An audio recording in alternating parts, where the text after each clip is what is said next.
Wel, bore da pawb a croeso i'r wythnos cyfal, and diolch yn fawr, thank you very much to Dermot. I really think it's fantastic to come and hear how this week has gone so far, to see familiar faces and new faces here. And of course, the level of interest in this conference is increasing, engaging. A couple of us were talking about the first conference, which was held in Bangor, and it snowed. I mean, can you imagine this wonderful sunny day? And we suddenly had snow. And it was a very, very important start, a very important conference. But I think the fact is that, as I've said, the level of interest in this conference, attracting this fantastic quality of local and national and international speakers sharing knowledge and expertise with us. So I really want to congratulate Dermot and your team for, again, organising such an excellent conference. And it does, of course, help us in Wales. It does help us to further our ability to innovate, to collaborate, and to make best use of procurement legislation to help our economy, environment, and communities. And, you know, we're very much focusing as a Welsh Government on what's the impact of our policy, what are the outcomes. And it is, of course, so important that we look at this in terms of the economic impact as well as the impact on our environment and communities. But I'm very proud that Wales is at the forefront of procurement best practice in the UK.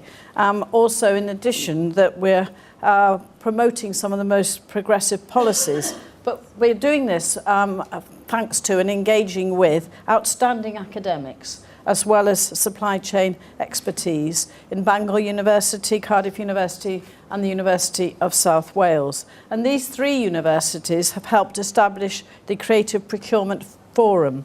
And the forum has become the leading think tank on public procurement in Wales and will be integral to helping shape development of future policy. But my officials, also in the Value Wales Homegrown Talent Project, have been central to many of the developments which have grown the profession and our capability across Wales. Of course, this project is drawing to a close in June, so it's very timely to reflect on what we have achieved. And this is an £11 million EU-funded initiative. It's unique. It's aimed at increasing professional procurement capacity and capability in the public sector. And through the project, we've succeeded in raising the profile of the profession through support of the Procurement Best Practice Academy, the Procurement Awards Dinner, and the establishment of Procurement Week itself. And the number of people attending events this week is testimony to this success. And once again, congratulations on the huge registration and delegation that you've got here this week. So I launched the Procurement Best Practice Academy in 2013. It's gone from strength to strength, increasing its membership and undertaking work for numerous clients ranging from local authorities to Welsh Government and to foreign governments. And the project has helped to improve the skills of over 1,000 practitioners through a short course training programme, improving skills in contract management, category management, e-procurement, EU regulations, and various other important aspects of procurement. Through the Homegrown Talent Project, we've managed arrangements which provide procurement officials across Wales with a structured approach to gaining membership of the Chartered Institute of Purchasing and Supply. We've also supported over 20 MSc and MBA students and their dissertations, which will provide excellent academic research, helping further to develop our innovative procurement policy in Wales. The trainee strand of the project has seen the recruitment and training of 28 people, 21 of whom are now in permanent procurement roles, applying the expertise they learnt from their studies and the placements undertaken both within Welsh organisations and with the Northern Irish and Irish governments. And these trainees have enhanced the profession in Wales. They've improved their own career prospects and they've helped achieve to over £7 million worth of savings so far through the projects they've been involved with. And it's clear they're continuing to make a major contribution to the public sector over the coming years. And there's also been a focus on the acceleration of e-procurement. We've been able to provide direct financial support to help roll out the use of e-sourcing and e-trading services across the public sector in Wales. And by helping to drive forward the adoption of this technology, we have helped deliver more efficient public services and provide platforms that will facilitate collaboration and shared services. So a really exciting development has been through the innovation strand of the project. There's long been criticism of public sector procurement that it's too process-driven and risk-averse, but the innovation competitions that the Welsh Government has supported through the Innovation Catalyst Fund and the Homegrown Talent Project have shown what can be done both imaginatively and compliantly. So, we're showing the way that we can move forward. And I know that the University of South Wales is hosting a breakfast session tomorrow morning to describe the outcomes of these procurements. And that, again, as I said at the beginning, is looking to see what the impact, the outcomes are. It's important that we all learn a lesson from the lessons that have emerged from these approaches. We can also use the new provisions in the EU directives to become even more creative in the way that we engage private sector partners to deliver solutions to support public service delivery.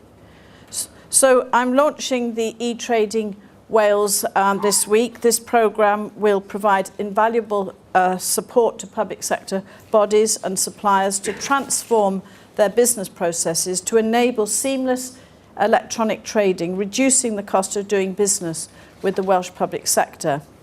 And further to my announcement in the December National Assembly debate on public procurement, just over the way, we had a very important debate.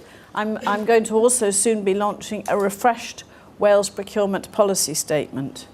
So this is a revised statement on our public policy statement, public procurement policy statement, to actually take it forward in terms of lessons learnt. I'm going to be underlining how we're going to improve the procurement capability in Wales and make it clear what I expect of public bodies in Wales and how we will measure and monitor performance. I am pleased that the UK government has transposed the new EU directives, and I'm going to use new aspects of the directives to drive forward existing policy and to develop further creative approaches that will empower the procurement profession to deliver real value for the citizens and the economy of Wales. So there are new opportunities, and of course we contributed to the consultation and discussions leading up to the revision of the EU directives and engaged fully with the UK government in terms of that transposition. The public sector has an important role to play in setting standards. Ethical procurement is at the heart of Welsh Government's procurement practices. This is something that I consistently promote across the public sector in Wales, and that was reflected in my 2012 Wales Procurement Policy Statement. I'm fully committed to driving through procurement policy which reflects our social and economic values in Wales, and we need to send a clear message to suppliers that we want to deal with professional businesses that treat their employees fairly and with respect. The blacklisting policy, which I issued with the support of the trade unions in September 2013, has changed business behaviours. I'm pleased that this is now protecting Welsh citizens from this abhorrent practice. And through several meetings and discussions, I've greatly valued the advice received from our social partners in outlining the issues of false self-employment and the use of unfair umbrella payment schemes operating on some construction sites where the workforce are employed by employment businesses and not directly employed by the contractor. This has resulted in the trade unions and I launching a further procurement advice note to address this practice. And once again, I'm proud that Wales is leading the UK on procurement practice and policy. The work initiated by the Homegrown Talent Project will continue through Value Wales and the National Procurement Service, working in partnership with the academics in the Creative Procurement Forum and colleagues across the Welsh public sector. And my officials in Value Wales are also preparing a business case to apply for EU funding for a successor project. I'm sure you'll help them in this work so that we can build on the success of the Homegrown Talent project. Again, this is an example of the outcome and the impact of EU funding for Wales making such a difference in terms of capacity and capability in procurement. So finally, I just want to say again how pleased I am about the continued success and growth of Procurement Week. I don't know where you're going to be going next, but you're really, in terms of next year, it's becoming such a key event in the annual procurement calendar. It's such a wonderful opportunity to learn from experiences across the world. But it's so great that we are delivering this in Wales. It's a high-profile occasion, and it showcases what we can achieve and deliver together, of course, not just here, but across the world. There's no better way to showcase our success than through the annual Procurement Awards ceremony. So tomorrow evening I'll be attending the 3rd Procurement Awards dinner at City Hall, and we will be celebrating, I know, the numerous examples of outstanding procurement in Wales, and I hope to see many of you there, and we can together congratulate all of the winners. So once again, unwaith eto, diolch yn fawr am eich gwahoddiad. Thank you very much for your invitation to speak here today, and I'm very glad to be sharing this occasion with you.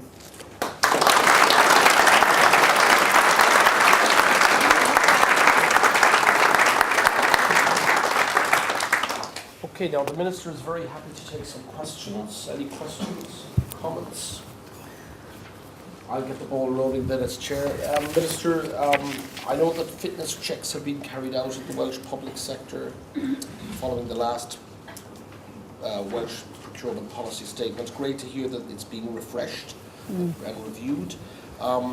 Where do you think things are going from here? Well, I think Would you like to stand to the podium? Yeah. Okay, that might be easier for. I think it's with fitness checks. It's very important that we do look at competency and capability within the procurement in the public sector, and I think part of the taking forward, the implementing the Welsh procurement policy statement was to launch this programme of fitness checks, and many of you will either have been engaged or be aware of it. But those fitness checks have been very important in the public sector, because it meant that every local authority, every local government organisation in Wales had to undertake the fitness checks. We also had to get, in fact, local government to sign up to our Welsh procurement policy, and that's very important. Because I think one of the, and as I said, I'm kind of updating on where we are. I think one of the key issues that we've got in Wales is about how do we translate and transfer best practice. And I mean, this must be the case, across the world as well, because we are very much dependent on those at local government or health bodies, for example, bringing all the public sector, having that kind of consistency in terms of capability, and using our tools such as the Supplier Qualification Information Database and e-trading to make sure that there's consistency across Wales in procurement. So in a sense, as I refresh the Wales procurement policy statement, it is about taking stock as to where we are, and things like the fitness checks can very clearly and publicly we published the outcome of the fitness checks. We've done local government health service, now we're doing colleges and further and higher education institutions. So it's quite clear and transparent where we are, and that's where we need to take taking stock, but also taking the policies forward. Any questions? Yeah. Minister, I have a question for you about SMEs. And, for example, I had breakfast with a SME, a chap in an architectural practice who was a SME, and he felt that turnover thresholds unfairly disadvantaged them in bidding for government business and government frameworks. So my question to you is, given that promotion of SMEs is very high on the government's agenda, what further measures would you like to see to further enhance the role of SMEs in public sector procurement? Well, that's a very regular question and very important question from SMEs in Wales. I mean, one examples of what we've done through the Wales procurement policy statement is to develop a joint bidding guide, for example, for SMEs to come together and jointly bid for contracts. And in fact, I think this week or next we're announcing the first successful example. There have been more than the many are in development, to bring together small companies to which we're encouraging to enable them to bid for contracts. So that's one way we're doing it. I mean, the joint bidding guide, I think, is something which, again, if you're not aware of, you can obviously access information about it. But also, in terms of contracts, and again, this goes back to making sure that those who are buying are not so risk averse, are recognising things that we're trying to do in terms of procurement policy in Wales. For example, breaking down contracts in terms of smaller lotting arrangements. So I think, it's really important to have that feedback, but I think we need to get the message over that there are opportunities for SMEs of that kind. Yes.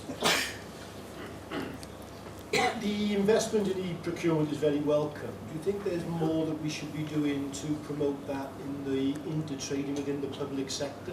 Because we're not always very good at trading with ourselves electronically. Yes, well, that goes back to this big question, as I've said, about how do we share and spread best practice and training.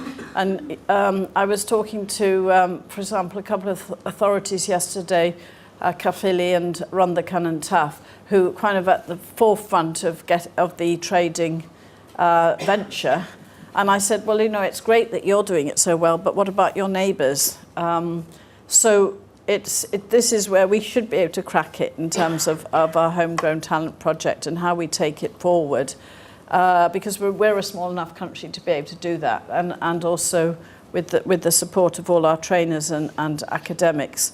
But it's got to be, and I will be saying this next week when I make my statement to the Senate about procurement.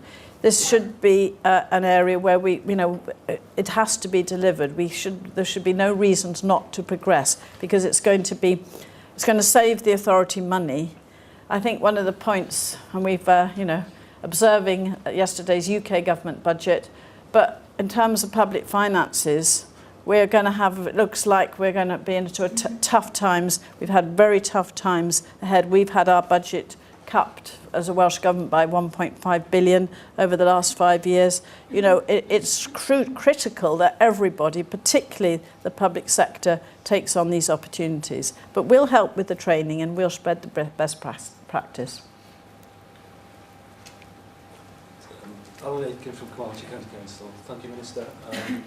Building on the capacity issues and capability issues in public sector, local government in particular, and we have a room full of lawyers here today, so I have to be careful what I say. But one of the issues, I think, on the accelerating and growing the future and on the master's procurement course, I think from a practitioner's point of view, it would be really useful to see some support for a sort of a legal-based procurement course, and I know Dermot would want me to say something along the lines of the excellent master's course that they offer in Bangor University. Put them off to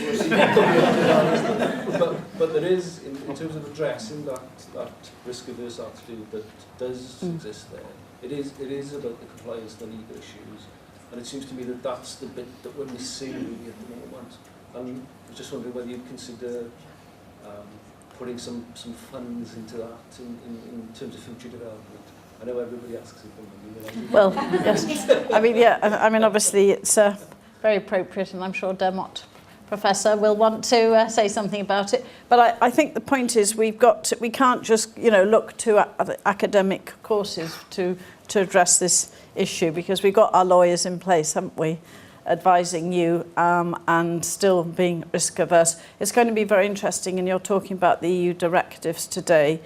I think that they're moving forward in the way in which we want to progress in terms of economic, social, environmental benefits and outcomes. And hopefully, I think we really have got to ensure that we give them the confidence, because this is about confidence and courage, isn't it? Sometimes it's courage that you have to take to question your lawyers with the skill base and the knowledge that you need to do that.